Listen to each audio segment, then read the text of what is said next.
But yeah, I mean, I don't. Are we gonna see? Just for the record, that's Brandon's only note in that scene. And the Tyrells are a problem. That Yeah, well, yeah, they just don't, they don't like the basically, Tyrells. yeah. That scene was wonderful, though. I mean, let's talk about it, because every time like Tyrion went to his father, seeking, like I think 2 episodes ago, seeking some type of like, hey, I'm your son, and he's like, F you, I'm more worried about my legacy. His daughter comes in and basically the same reaction. Mm-hmm. And even with Jamie in season 1, he's kind of ashamed of him too, because like, hey, you're gifted, you're handsome, and all you did with all these abilities, all these gifts that you have, you just became a Kingsguard, forsook your lineage, and are now a bodyguard to some drunk. And that's like, he doesn't like any of these kids. Nothing's good enough for Tywin. Nothing's good enough. So, but he's trying to make do with what he has and try to like mold, these children he has into like some type of legacy. And there's a lot of writing. I wonder what he's scheming. Well, I mean, A lot of he's wax the seals. hand of the king. There's a lot of letters to be written, and you got to see I love those details when they're pouring. No. This is nothing. This is not even. This couldn't spoil. He just the wax seal where you pour the wax, and then has the official hand of the king's seal, and you got to see that image again on the wax. So just those beautiful details. It's a beautiful show. We're so lucky, huh? So lucky that we get to see this show. Blessed. I just wish like the camera just like stayed on the letters for a little longer just to see what he's writing all these episodes. Dear Abby, I've been having some trouble with my kids. Dear Podrick, I need tips. Dear Podrick, there's this girl I Letters to like. Podrick. Podrick Forum. Sorry. So we move on to we have the Queen of Thorns and Varys. We already talked about the scene a little bit. They say Littlefinger is one of the most dangerous men in Westeros. Do we agree? Yeah. Littlefinger, one of the most dangerous men. I think he is dangerous, but I think Varys is a level higher than Littlefinger. Well, I think you just have to recognize the small council are not to be trifled with in general, right? Oh, I mean, look at Ned Stark. Except for the old guy. He's Priesty not- McPriest? Yeah, Priesty McPriesterson. No, his I'm not too worried about him. what was his name? Exactly. Septon. No, not Meister. Maester Pycelle. Pycelle. Not Yeah. Pycelle. Pycelle. Pycelle. Okay. A lot of pronunciations in this. The pissel is episode. what the horses pee into. So then we have Sansa and Marjorie taking a walk down the staircase. What's Marjorie's game in that? In trying to be friends with Sansa? Oh, she's Being political, I guess. She doesn't want to She's burn just bridges. furthering her grandmother's request, which was, hey, we need Sansa to marry Loris. Loris, the Knight of Flowers. Can you expedite that for me? So that's what that's about. And for Sansa too, it seems like, wow, Marjorie's really gonna be my pal. Marjorie's really gonna help out here.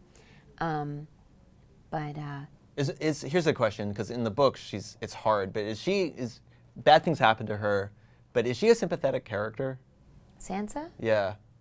Or you kind of almost want, like, this is going to sound misogynistic, but you almost kind of want, like, when you see some bad things happen to her. Because she was such a brat the entire first season. I think she's just. But I think sympathy is growing for her. I think she is a simple, like what Varys said, a babe in the woods. Like, she's a simple teenage girl. She's not playing any games. She's caught up in them, and even Arya is more aware of the games and what she has to do to stay afloat than Sansa is. Sansa's just completely hapless. She trusted her septa. She took her lessons. She learned her needlework. She was like, I'm going to marry the prince. I'm going to become the queen. That's my life. I figured it out. And she has a lot of life lessons to learn. I think we can be sympathetic with her, but, she's going to, have to learn them in some way. In the book, she is written, I mean, if you want to use modern terms, she's a bimbo. I mean, the way she's written, if you just read how she's written, like, it's like just simple-minded, like just thinking like one-dimensional about everything. I will say that she is simple-minded, and she thinks in one dimension. But she's not a bimbo? No, she's not a bimbo. That's harsh. I mean, in Westeros terms, I think. I mean, she doesn't really. She's like so gullible, and Gullible. she's so. I will give you that. Yeah. and Yes. She's aren't drawn we to just going through displays the of definition of power and bimbo? beauty. No, I think a bimbo would be more. I think that is a little more like she puts it out. You know, like Remember how she used to lash out at her septum? no, I mean like how like sexually she would put out. Oh, okay. and okay. she's much more.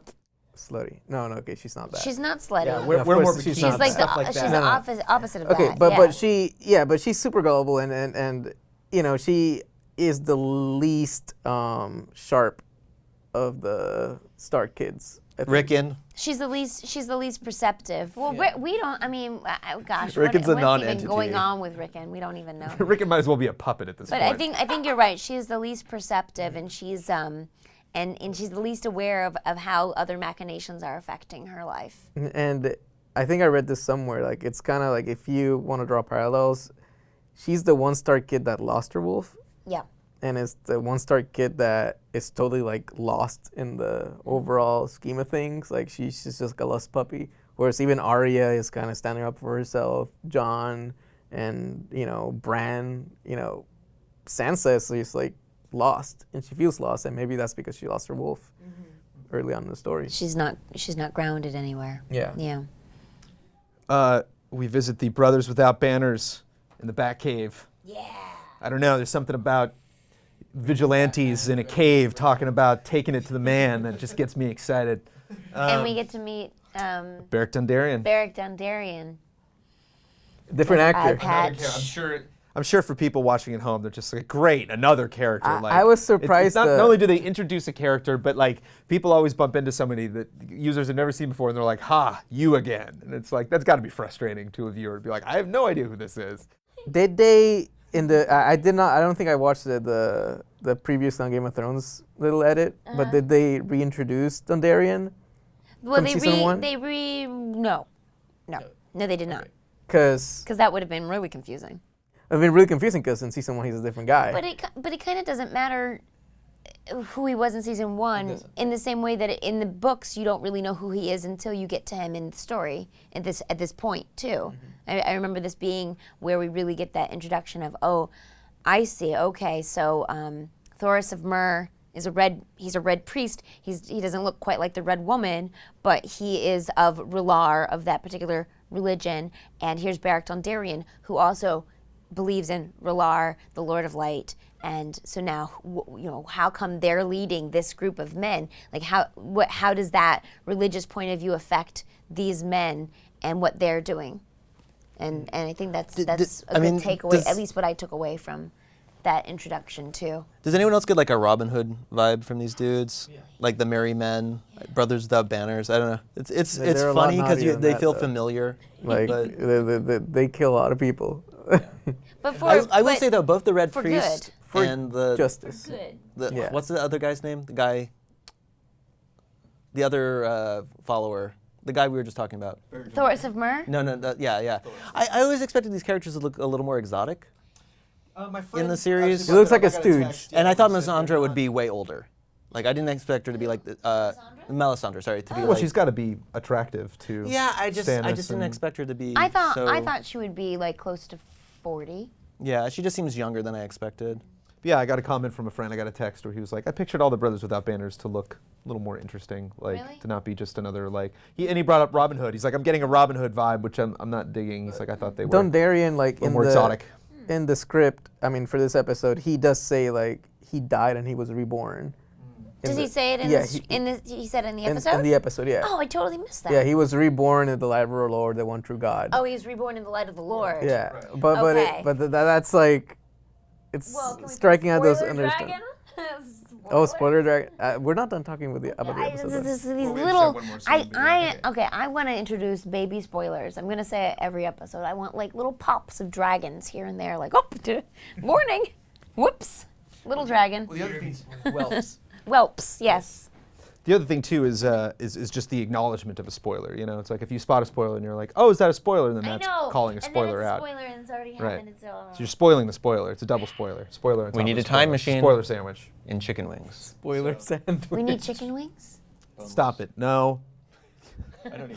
That's another thing too. We don't have any food for this episode, and I was like, "Can we bring in stale bread?" They didn't really eat a lot. We in don't that even have episode. There cups wasn't anything. today. No, it's Earth Day. Yeah, there's Happy no Earth cups. Day. Happy Earth Day. Happy Earth Day, everybody. No cups.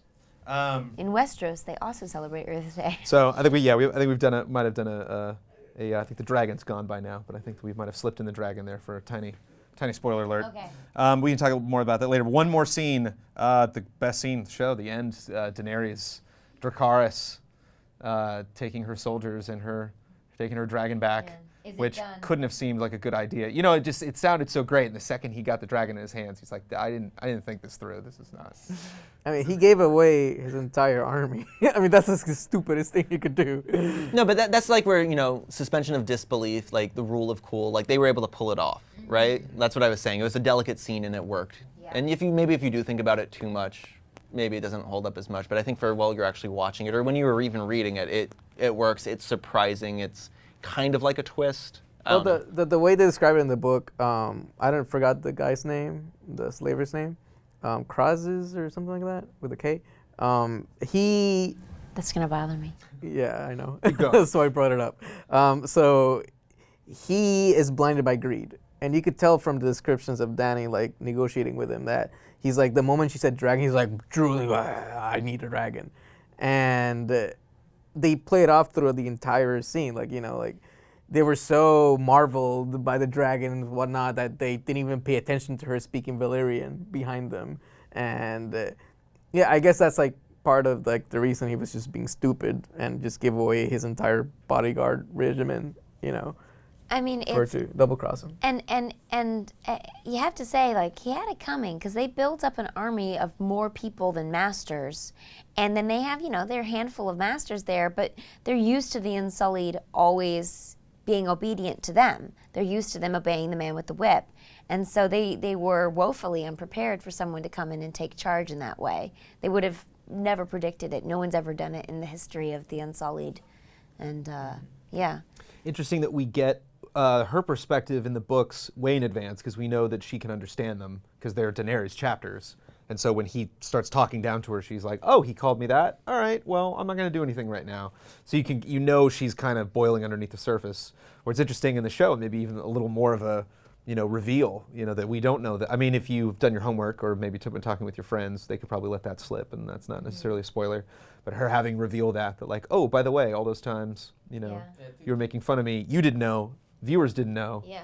Two things I love about that scene that are not in the book are, I'm pretty sure it's not in the book, that the speech he gives to the Unsullied, like, "You're now free men, will you fight for me as free men?" And then they start doing the choom, choom, choom. That was like super awesome. Yeah, that was awesome. And then that But scene. you don't think that was in the book? Was that in the book? I think it was in I the remember book. she talked to him. I don't remember the stamping though. I don't know if that I mean, happened. but I feel like there must have been a way that they indicated that they No, would, because she I does know say she that. does free them. Yeah, she does say it, but the reaction she gets from them, I don't remember it being like the spears, like boom, boom. Because one of them starts, it's kind of like random applause, where like one of them clearly gets the idea to start stomping, and that's like a little weird that he would have, like on this training day, fresh out of training, he would already be kind of like quote unquote disobedient, like thinking his own ideas, No, and he was being freed. inspired to, by her.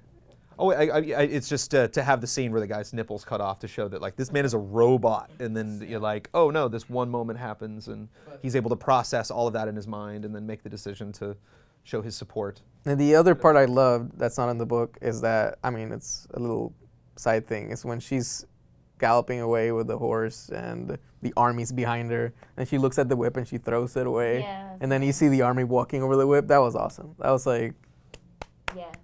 Because she continually redefines power. Like what does it mean to have power? What does it mean to wield it? What does it mean for your troops to trust you? And also a direct comment on Jorah talking earlier about those people who fought for your father, like they didn't fight because they fought because they loved him, or vice versa. I can't remember. Probably paraphrasing the Did same. you see the description of her story for the little tiny blurb? It was like Daenerys trades in the chain for the whip. So it's like it was like misdirection already. Right. It's like, would you own slaves? Because she was so anti-slavery. I like that kind of stuff too, though. So those are all the scenes. I have a spoiler question or something that is spoiler worthy. Spoiler if we want to get into dragon! spoilers. Spoiler dragon! And have the spoiler Dracarys. dragon come back in. Yeah, exactly. So Joffrey doesn't have much time left. And What do you mean? I thought it was interesting that, I don't think we know if you're paying attention, but they don't so much like point fingers directly in the books by saying it was the Queen of Thorns and Marjorie that had a hand in poisoning Joffrey. But I was just trying to think what the scene was where she's waving. Was that an alibi almost? That she kind of like wants not only the people to endear her so that they won't ever possibly think that she could have been responsible for that, but also set up publicly that we are building a strong relationship, the two of us, like right before. She must know in that scene that these plans have already been made. Yes, no? She is scheming to obviously kill Joffrey because she doesn't want Marjorie married to him anyway. It was interesting for me to see her scheming with Varys on top of that because like then is she playing both of them or like what? Like because I don't think the scene of Varys and the Queen of Thorns is in the book. I mean that's just made up for the show. No, yeah, they added that in as further exposition so you kind of know what things are happening under the surface. I think they added that in. But later on, when Littlefinger and the Tyrells work together to kill Joffrey, I mean, because it's Littlefinger who kills him. I think that That's how I remember it. But I haven't read this book in years. But as far as I remember, the Queen of Thorns is actually the one that slips the poison in. She's just there. It's she's indicated she's as in that the might vicinity be of it. like. Well, the like, Dornish are known for using he- poisons, right? He gives Sansa that head garment. It's a necklace, right? There's some beautiful. No, I think it's a hairnet thing. Some beautiful piece of jewelry, and one of the stones is missing, and that stone was the strangler that we saw last season when the Maester on Dragon's End popped it in the Red Woman's cup, and then they both drank it, and she lived and he died because it asphyxiated him. You remember all of this? So that stone came out when Sansa and the Queen of Thorns hug at the entrance to the wedding feast. Sure. That's I remember that. What say you? How are they going to do this on TV? Yes, it's going to be. I don't know. They're going to have to do something crazy. Yeah, but obviously, like before we get to that point, the marriage that they're trying to set up with Loras that's not going to happen, so new plans have to be made. So maybe right now they're working with Varys, then when that doesn't work anymore, they're going to work with Littlefinger, they're going to go back and forth. Maybe when Varys says Littlefinger is the most dangerous man in the kingdom, she goes, oh, well, if he's the most dangerous man, why am I working with you, Varys? Well, you know? but in the book, we never see this, but in the book, she never really works with Varys. Varys is never allied with the Tyrells. And then when all the shit hits the fan and Varys has to run away or disappear, he leaves a Tyrell coin Right. in the prison. Right. Like as just to make Cersei go insane about the Tyrells. But they did have a hand in it either way, whether it was Varys or Littlefinger. Yeah, they did, but having Varys like befriend the Queen of Thorns and like it actually seemed genuine, you know. Well, you never know with them. Yeah. But it's still like every side is playing each other at the same level. Yeah. And it's the Game of Thrones, I guess. It's very entertaining. It's very entertaining. Well said. Anything else spoilery we want to get out of the way? I have one more question Oh, okay. before we wrap it up. Yes. Anything else? Any other spoilers? Anything else that seemed weird or anything else we're looking forward to? They've got the flaming sword fight coming up in the next episode. I thought that was gonna happen this episode. Well, they showed it in the if you see the HBO Go promo at the end, you see him clashing with the fiery sword. makes So sense. No, I saw one of the trailers shows the sword slicing Dondarrion in half. Great. And it's like for like half a second, we're like, whoa! You know the outcome of that fight, but I guess we read the book. it's the thing about It's got editors; it. they think they can be sneaky. Yeah. Frame by frame. And I just want to remind everyone how the Hound fears fire, just because I think that'll be Fire sword. fire sword, very scary. Looking forward to that. Looking So forward to that. we can get rid of the spoilers. And I have one more question. I just learned a piece of information about season 3 that made me very, very sad this morning. And I just want to, we don't have to make much of a discussion on it, but I want to make a public announcement that this sucks. The episode 1 is the most pirated episode of television ever. Over 1 million people stole the first episode of season 3. 1 million people. So how a subscription to HBO would be $15 a month? But you $20 have a to month? have the extended cable package. Yeah. Right. It's. That's the you problem. can't So that's just like get $20 million, premium right? Channels. You have to get. That's all $20 the million channels that was plus stolen that. from this company. You have to pay $50 over what you need to see HBO for. It's actually worse than that. There was an article on, I think, BuzzFeed about how everyone at BuzzFeed internally just shares all their passwords. So it's the old idea from like a magazine. You know, a magazine used to say, yes, we only ship to one household, but everyone's reading that magazine, so you can. It's the reverse of that, where everyone sees all that advertising, but now everyone's just giving everything out. So I would say that even more people saw it. I mean, we were talking about how it pulls in less viewers than True Blood. Yeah, no, less viewers than like The Walking Dead and all those shows. Well, The Walking Dead's Yeah. basic cable, though. So I mean, wait, so it has fewer viewers watching it on HBO, you mean? More viewers pirating it. Well, and that's the fewer thing. Viewers. Like, they can't really judge that. Because Nielsen is fucked. We know that. yeah, I'm sure HBO can pull how many streams were initiated. Yeah, like how many? but I mean, how many don't know if of they you share that guys go to information. Hoffman's house? It's like 20 people that are watching one television screen. You know, does that count for 1 or 20? I still think that's better than, because at least they bought the episode that they're watching. At least that was paid for. Yeah. I think that the tricky thing is, you know, we're not going to be able to get rid of people wanting to pirate things on the internet. It's become very ingrained in the way people watch entertainment now, and it's become the sort of thing where people don't think about it as stealing, even though it is. I think that we have to get to the point where episodes are available to purchase one-off at a time, and you can just go and just buy it if you want to see it in the moment. Mm-hmm. You know, when it's released, you can go to your iTunes store, wherever, your Hulu Plus, and you buy it right then, and then I think more people will buy it. My understanding, because I've had this conversation with a lot of people, my understanding is that more people would buy it if it was easy to buy. Yes. But when it's hard to get, because you have to get a subscription, or you have to wait a year for it to come out on Netflix, or you have to, wait this long time, and it's a pop culture phenomenon right now. Like Game of Thrones is a serious phenomenon. So people want to be a part of it, and to wait is to miss out. And so I think that the smart thing for executives in these different entertainment companies to do would be, hey, yeah, let's release it. But it's a bigger problem than that, because they're in bed with the cable companies. So it's the same reason HBO hasn't gone completely digital. It wouldn't it's be like such a a knee-jerk- yeah. it's a larger issue, and it's way more wormy and tangled. Oh, absolutely. Obviously, like, we can't solve it in this podcast. There's but- definitely people. No, there's definitely. No, I can. There's definitely You can? high up Yeah, people HBO at Go HBO. available for everyone for $10. No subscription required for anything else.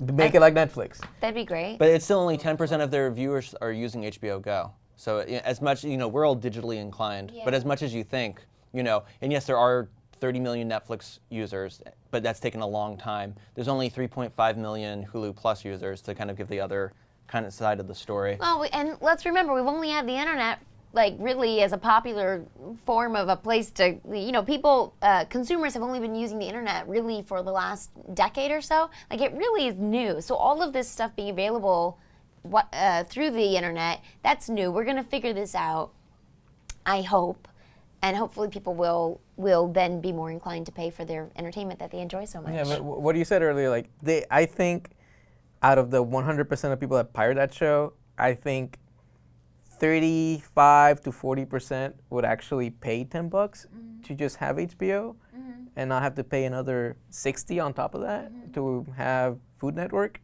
and all those other channels. Yeah. So, well, a la carte programming has its own. Like I've read a lot of stuff about this. That has its own issues too. But I think we're just going to see.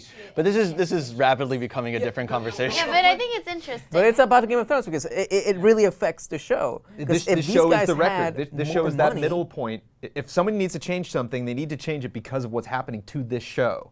The show lost $20 million that could go into making this show that is only as good as it is, period, because they are making, not money, tons and tons of money. And they will take that money and they will go on to make more shows. We live in a culture where, last year was like the beginning of the Kickstarter generation, where companies are like, hey, I want to make this project, but I have no money. And everybody's like, oh, I want to give that person not only money, but lots of money. And then here's this other thing that we're like, we're going to break new ground on putting more focus, more talent, and more money into one entity. And everybody's like, no, you guys don't deserve money. It's cool if I steal from those people, but I'm going to give money to those people. And they're the same people. They're just artists trying to make stuff. This is Tyrion's salary that you're stealing money from. And I don't get people that are like, oh, love that show. Never paid for it though, because screw that whole system. But I like it, but I hate it. But I want it.